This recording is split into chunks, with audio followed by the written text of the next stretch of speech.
Penser que vous allez devenir riche grâce à l'IA relève un peu de la folie. Il existe principalement deux types de sociétés, si nous parlons de sociétés qui ont un minimum de valeur au sein de leur écosystème. Des sociétés qui font de la production et des sociétés qui ne produisent pas. Dans les sociétés qui produisent, il y a deux paradigmes, le paradigme du logiciel et le paradigme du hardware. Eh bien, comme la Chine, l'IA à ce niveau-là ne sert qu'à collecter de la data pour mieux produire des choses tangibles, des choses réelles. Voilà pourquoi la Chine met absolument toutes les IA qu'elle développe en open source pour détruire l'autre société qui, elle, ne produit plus, les sociétés occidentales comme la société américaine. Donc pour tuer la concurrence, vu que la société américaine essaye de monétiser du non tangible, donc du software, eh bien, elle se retrouve dans la merde lorsque la Chine, elle, met tout cela open source parce que la Chine tente plutôt de vendre du hardware. Donc pour les sociétés qui produisent, l'IA n'a absolument aucune importance, elle sert juste à collecter le maximum de data et à rendre plus efficace la machine. Pour les sociétés qui ne produisent pas comme les sociétés occidentales, on tente de vendre de l'IA. Mais là, la compétition ne se fait pas. Si tu veux monétiser véritablement avec dans une société qui, elle, ne produit pas,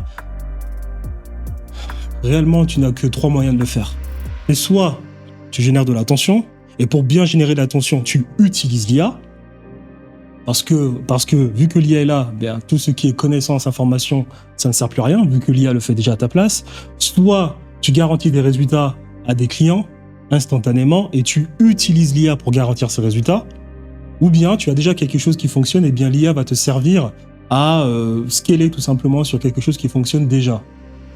J'ai un programme d'accompagnement où moi, pour faire de l'argent, je me suis redirigé vers vers plutôt la deuxième option. C'est-à-dire garantir des résultats. Lorsque tu garantis des résultats, tu n'as pas besoin d'attention, tu n'as pas besoin de l'IA, tu n'as pas besoin de je ne sais quoi. Quand tu garantis des résultats, la personne n'en a que faire que tu utilises de l'IA ou pas. Et à cet effet, j'utilise de l'IA pour mieux garantir ce que je garantis comme résultat instantané à mes clients. J'appelle cela un mécanisme d'unfair advantage. C'est quoi un mécanisme d'unfair advantage?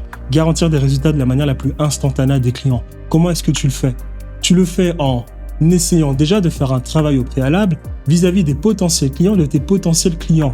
Si tu es capable de satisfaire déjà les potentiels clients de tes potentiels clients, alors à cet effet, tu peux faire du marketing pour directement satisfaire tes potentiels clients. Je te donne un exemple très stupide. Je vais lancer un programme d'accompagnement sur comment aider les femmes à faire de l'argent sans forcément avoir une vie de merde. Je leur propose le business du community management. Comment est-ce que moi je vais m'arranger à créer un unfair advantage? Je vais tout simplement chercher les entreprises à contacter qui sont à la recherche de community management. Je crée une liste bien solide. À ce moment-là, je crée un programme d'accompagnement. Je fais du marketing en disant aux femmes, je vous garantis que si vous rejoignez mon programme d'accompagnement, vous allez trouver du travail très rapidement, instantanément. Vous vous formez, je vous trouve directement là où vous pouvez commencer à encaisser vos premiers euros. Tu as utilisé un modèle d'arbitrage. De ce fait, les femmes, une fois fermées, le seul travail que tu vas faire de l'autre côté, c'est de les proposer aux entreprises avec qui tu as établi une première relation. Unfair advantage. J'ai, dans ce modèle-là, apporté des résultats instantanés aux potentiels clients de mes potentiels clients et des résultats instantanés à mes potentiels clients. Dans ce cas-là, mon potentiel client, c'est la femme qui veut une meilleure vie et le potentiel client de mon potentiel client, c'est l'entreprise qui est à la recherche de community manager.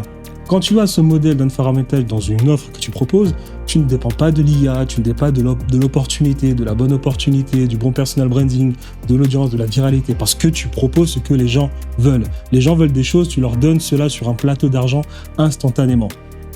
C'est ce que moi je développe dans mon programme d'accompagnement que j'appelle unfair advantage.